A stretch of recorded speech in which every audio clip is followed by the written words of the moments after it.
This is Math 111, Section 9.2 Notes, page 5. Suppose you have determined the following confidence interval where the lower bound is 15 and the upper bound is 35. What's the point estimate? Remember that the point estimate is just the sample mean. It's a way of estimating the actual population mean. So if the lower bound and the upper bound are these two things, we're just going to take their average. So 15 plus 35 divided by 2. 50 divided by 2, 25. So this is the mean, or the sample mean, which we're going to refer to as the point estimate for these problems. What's the margin of error? Well, the margin of error is what do you subtract from 25 to get to your lower bound, and what do you add to 25 to get your upper bound?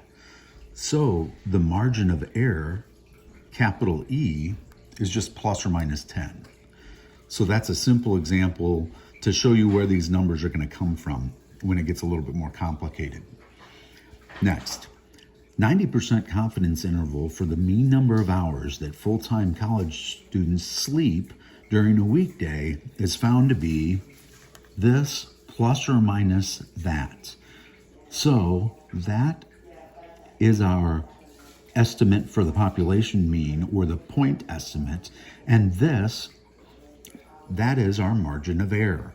So we can interpret these things backwards as well. So the point estimate's the 8.3 hours of sleep, and the margin of error is just a half hour of sleep. Interpret what this confidence interval would mean.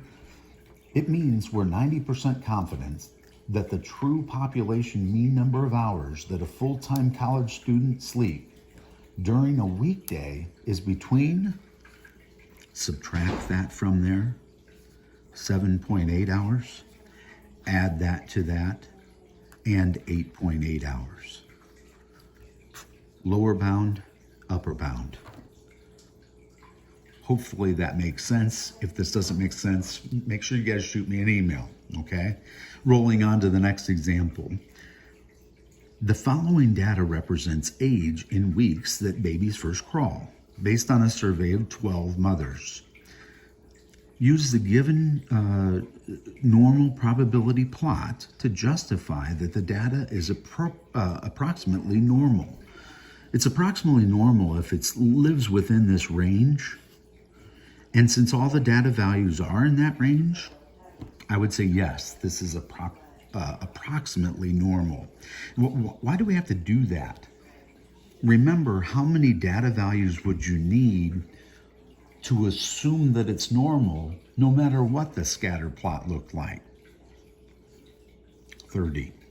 So we need to do this because our n value is less than 30. We only surveyed 12 mothers about their children. Compute the point estimate for the mean. Again, remember the point estimate is just the sample average, or the sample mean. It's used to estimate the population mean at which the baby first crawls. Then find the sample standard deviation. So let's do that really quickly right now. First, you get your TI-36X Pro, turn it on, hit data, and then you could enter those 12 data values in there. I've already done that. Now hit Shift Stat, and we want one variable stat. It's been a long time since we've done this. Pick the right list. The frequency is 1, and calculate all those data values. N's 12, that's a good system of checks and balance. And there's the sample mean, or the point estimate. The point estimate on our calculator was 38.25. And I think our filled in notes online rounded to the nearest tenth, so 38.3. The second statistic that we're looking for is the sample standard deviation. And the sample standard deviation is right there. On our calculator, it looks like this. In our formulas, it looks like this. So That's 10. Rounded to the nearest two decimal places would be 10.00. And again, this is the number of weeks. And so is this.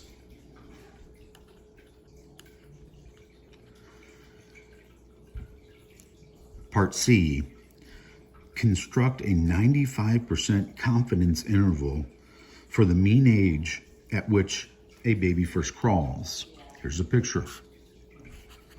If we want a 90% confidence interval, 95 rather, we want to put 95% in the middle. That would leave 5% to put on these tails.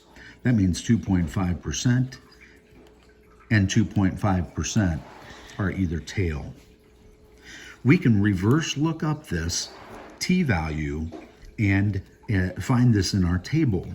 We need two values to look up our t-value. We need the degrees of freedom. Check, we've got that, same as what our sample was in the previous video. And we need the degrees of freedom. Remember that the degrees of freedom are based on the number of data values that you have. It's always one less than the number of data values that you have. So the more data values that you have, the closer this will represent a z-score, okay? So to find that value, that t-value, we're gonna look up using 11 degrees of freedom and 2.5% of the area to its right, or 0.025. Go to the 0.025 column. The degrees of freedom is just 11.